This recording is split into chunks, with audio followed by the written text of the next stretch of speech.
Like me, I think Shaban, I cannot stand up without this cutter. I cannot move. The way I'm living, I'm in this bed. If I remove them, you can. And I thank my cousin Bobi and the general secretary. They have tried their best. Taking me up to Nairobi. So unfortunately, the result it came to be is a permanent injury. That's why up now I'm down. But I'm still strong in this party. I will die in this party until we get freedom. Though if I'm not there, those will remain. Struggle continues. It is really so painful to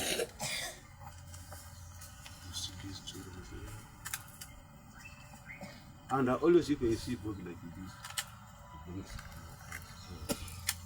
the way we've been suffering from Arua. That night,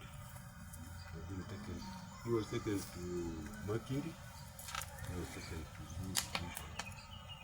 All of us have been charged with prison. I was there. The first year that they have given me is to check my blood in it. 3 days, they don't allow to give me medicine. So up there, they took me to the hospital. I have 5 bones here in my chest which are broken.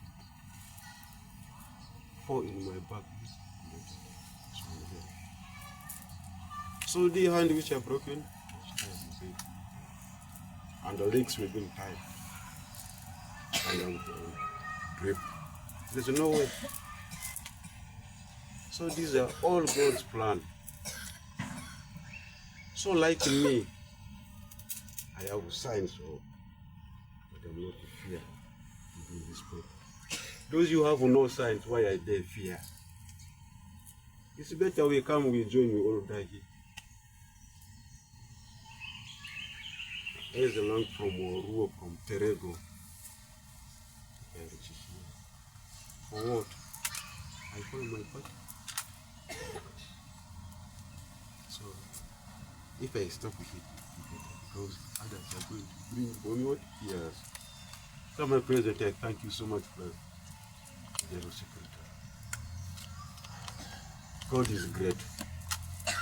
Thank you very much, Comrade Shaban.